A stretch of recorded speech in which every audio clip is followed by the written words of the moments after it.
एक गांव में राकेश उसके माता शकुंतला, पिता चंद्रैया और पत्नी कीर्तना के साथ एक घर में रहता था। राकेश नौकरी करते हुए उसकी परिवार का देखभाल करता था।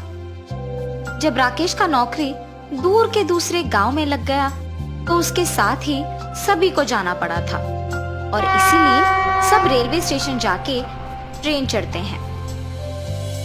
उनके भोगी में एक अकेली औरत के अलावा और किसी को ना देख वो आश्चर्यचकित होते हैं। सुनिए, इस भोगी में सिर्फ वो औरत का होना थोड़ा अजीब नहीं है? पता नहीं कीर्तना, मैं भी वही सोच रहा हूँ। खाली भोगी का फायदा तो ये है कि हम आराम से बैठ सकते हैं, इसीलिए ज्यादा सोचो मत, चलो जाकर बैठ जाते हैं। ऐसे उसके कहने पर सभी बैठ जाते हैं। राकेश, इतने दिन हम इस गांव में खुशी से रह चुके, काश हमें इस नए गांव को जाने की जरूरत नहीं होती। काश तुम्हारा नौकरी वहां नहीं लगा होता। पापा, कम से कम हम सब तो साथ में ही रह रहे हैं ना, खुश रहेंगे, आप ज्यादा सोचो मत। वहां बैठी औरत कौन है? अकेली क्यों बैठी है और कहाँ जा रही होगी? मुझे एक बार उसके पास जाकर पूछना होगा। और ऐसे वो उस औरत के बारे में सोचती रहती है। माँ, हमारी बातें सुने बिना आप क्या सोच रहे हो? हाँ वो कुछ नहीं बेटा, बस यही सोच रही हूँ कि वहाँ बैठी अकेली औरत कहाँ जा रही है। एक बार मैं उसके पास जाके आती हूँ। तब शकुंतला उस अकेली औरत के पास जाके उसके बगल में बैठ जाती है। तुम्हारा नाम क्या है बेटी? अकेली और बिना कोई डर के यहाँ से कहाँ जा रही हो? ये पूछने के बावजूद वो औरत कोई जवाब दिए बिना बस चुपचाप बैठी रहती है। मैं तुमसे ही पूछ रही हूँ, कुछ कहे बिना ऐसे बैठी हो, क्या तुम बोल नहीं सकती हो? ऐसे शकुंतला उसे पूछते हुए उस औरत पे हाथ डालती है। शकुंतला के छूने के तुरंत बाद वो औरत एक भयानक भूत में बदल जाती है और ये देख शकुंतला दंग रह जाती है। मेरा नाम मीनाक्षी है, मुझे देखते ही सभी डर जाते हैं और तुम पूछ रही हो कि मुझे डर लग रहा है? ऐसे देखते देखते ही वो भूत वहां से गायब हो जाती है। हाँ, इतनी देर में एक भयानक भूत से बात कर रही थी। मुझे तुरंत ये सबको बताना होगा। ऐसे डरते हुए इधर उधर देखते हुए वो उसके बेटे और बहू के पास जाती है।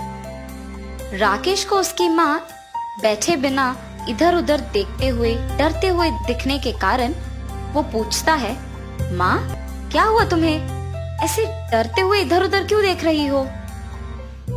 राकेश, वहाँ जो औरत है वो मनुष्य नहीं है। ऐसे जब वो उनको जो कुछ भी हुआ समझाने की कोशिश कर रही थी तो अचानक उनके ऊपर के मेज पे उस भूत को बैठे हुए देख वो दंग रह जाती है। हाय भगवान, भूत भूत! ऐसे उसकी आंखें बंद करके जोर जोर से चिल्लाती है।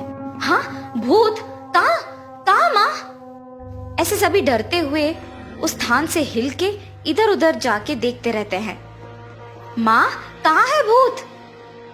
ये पूछते हुए जब वो उसके माँ के पास जाता है तो उस भूत को ठीक उनके पीछे देख वो चौंक जाता है। माँ इधर आओ, वो भूत तुम्हारे पीछे है। और तुरंत वो डरते हुए उसके बेटे के पास भागती है। देखते देखते ही उस भूत को उनके आंखों के सामने गायब होते हुए देख वो सब हैरान हो जाते हैं। माँ, मुझे इस भूत को देख बहुत डर लग रहा है, न जाने वो अब कहाँ है। हाँ राकेश, हमारे साथ भोगी में जो औरत बैठी थी वो ही ये भूत है। हमने सोचा कि वो मनुष्य है। सासू माँ, आपकी बातें सुनकर तो मुझे डर लग रहा है कि कहीं हम उसके हाथों मर न जाए। काश हम इस भोगी में नहीं चढ़े होते। बहू, तुम डरो मत, तुम्हारे साथ हम सब यही है ना। इस भूत से बचने के लिए कोई ना कोई तरकीब निकालेंगे। और ऐसे सभी सोच में पड़ जाते हैं।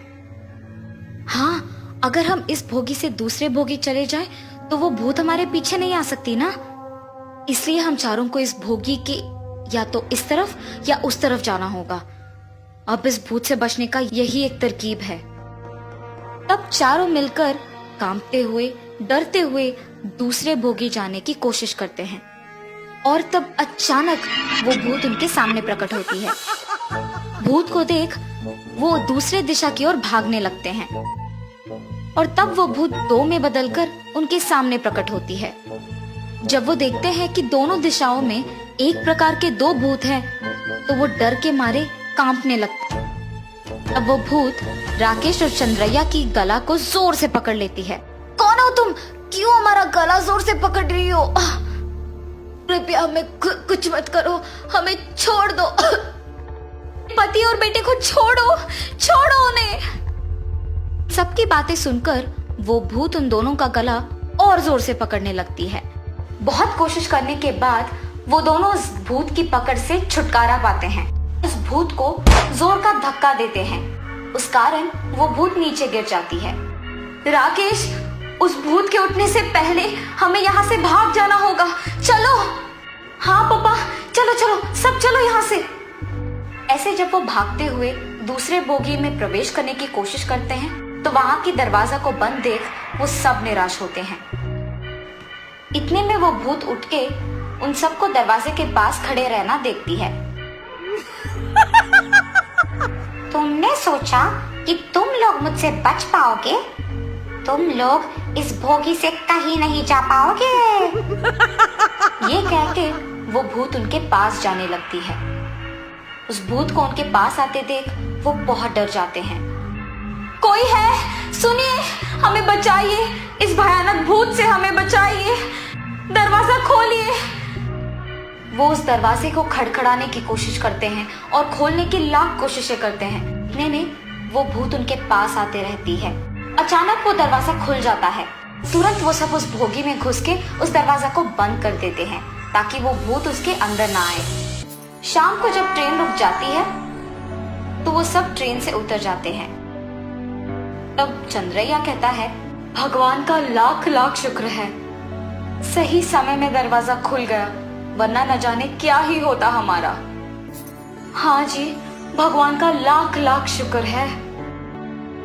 ऐसे उस भूत से छुटकारा पाने के कारण वो सब खुशी खुशी से उस गांव में चले जाते हैं।